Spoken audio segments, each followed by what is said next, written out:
André Comte-Sponville, vous dites que la découverte de la philosophie en classe de terminale a véritablement changé votre vie. De quelle manière? Elle a changé ma vie peut-être un peu plus tard qu'en classe de terminale. Moi, ce qui s'est passé en terminale, surtout, c'est que moi, quand j'étais jeune, déjà enfant et a fortiori adolescent, je voulais être écrivain. Voilà, mon but dans la vie, c'était d'être écrivain. Et comme les seuls livres que je lisais enfant ou adolescent, c'était des romans, je voulais être romancier. Et quand j'ai découvert la philosophie en classe de terminale, effectivement, tout en continuant à vouloir être écrivain, j'ai viré ma cutie, si l'on peut dire, au sens où j'ai eu de moins en moins envie d'écrire des romans et de plus en plus envie d'écrire des livres de philosophie. S'agissant maintenant non plus de ma vocation d'écrivain et des livres que, en effet, j'ai publiés, mais de ma vie, ça s'est passé peut-être plus progressivement, quoique déjà, en effet, vous avez raison, dès la classe de terminale, moi, ce qui s'est joué en philosophie, c'est l'idée que la vérité et le bonheur pouvaient aller ensemble.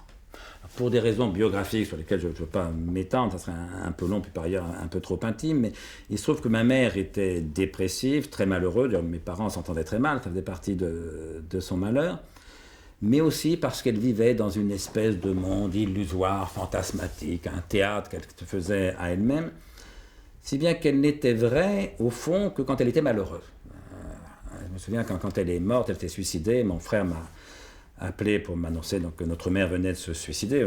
On était adultes, mon frère et moi, depuis déjà longtemps, mais la première réaction qui m'est venue, je me suis dit, tout était faux en elle, sauf le malheur. Ces seuls moments de vérité étaient des moments d'abîme, de malheur, de pleurs. Et donc j'avais fini par associer la vérité avec le malheur, et j'avais le soupçon que toute joie était factice, si vous voulez. Et puis je découvre la philosophie, notamment la philosophie grecque, et je découvre qu'il peut y avoir une vraie joie, un rapport joyeux à la vérité. C'est pourquoi il m'arrive de dire que la philosophie grecque a été ma bonne mère, un peu au sens que Mélanie Klein donne à l'expression, au sens où la philosophie, encore une fois spécialement la philosophie grecque, m'a montré que la vérité et le bonheur pouvaient aller ensemble et qu'à l'inverse, c'est l'illusion qui rend malheureux. D'où le thème que j'évoquerai dans mon premier livre, le traité du désespoir et de la béatitude, qui est l'idée que nous n'aurons de bonheur qu'à proportion du désespoir que nous serons capables de supporter et que l'espérance, au contraire, nous voue au malheur, puisqu'elle est toujours déçue. Elle nous voue à la crainte pendant qu'on espère et presque inévitablement à la déception une fois que l'espoir ne s'est pas réalisé, ou pire peut-être une fois qu'il s'est réalisé. C'est une belle formule de Bernard Shaw qui disait « Il y a deux catastrophes dans l'existence. La première, c'est quand nos désirs ne sont pas réalisés. La seconde, c'est quand nos désirs sont réalisés. » Alors là, nous sommes très près du monde de Schopenhauer, finalement. Donc voilà, c'est l'illusion qui rend malheureux, c'est l'espoir qui rend malheureux. Quand mon premier livre est paru, donc ce traité du désespoir et de la béatitude, j'ai reçu quelques mois après la lettre d'un psychanalyste qui me disait, que je ne connaissais pas du tout, un lecteur, qui me disait qu'il était tout à fait d'accord avec moi parce que, me disait-il, je constate avec mes patients que l'espoir est la principale cause de suicide. Oui, parce qu'on se tue par déception. Et en effet, en quelque chose, ma mère, des années plus tard, et après un parcours compliqué que je ne peux pas raconter ici, mais en quelque chose, ma mère s'est suicidée parce que la vie n'a pas cessé de la décevoir.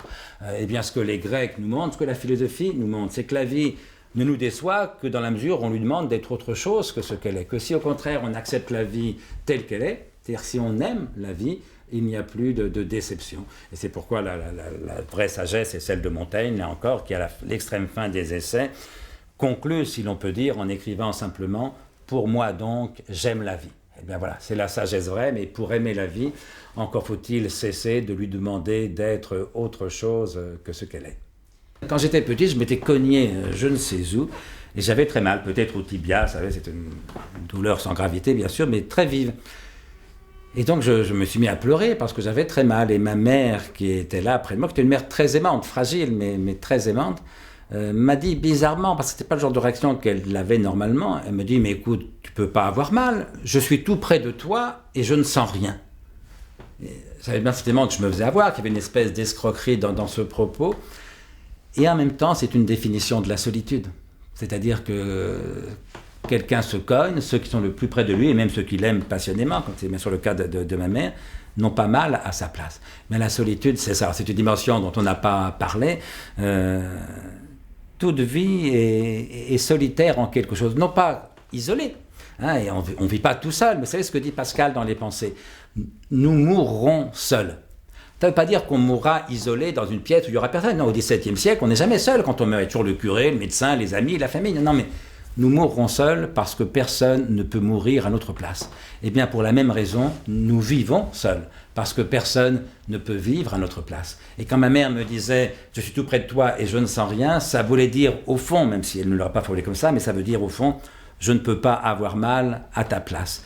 Si bien, et ce qui est très vrai, si bien que dans cette formule assez étrange et qui m'étonne encore aujourd'hui de sa part, elle m'apprenait une vérité essentielle qui est la vérité de la solitude, qui n'est pas le contraire de l'amour, mais là encore il faut prendre les deux ensemble. Pourquoi j'ai appelé l'un de mes livres « L'amour, la solitude », parce que l'amour, c'est pas le contraire de la solitude, c'est deux solitudes qui se rencontrent, qui se saluent, comme disait Rainer Maria Rilke, et qui s'inclinent l'une devant l'autre.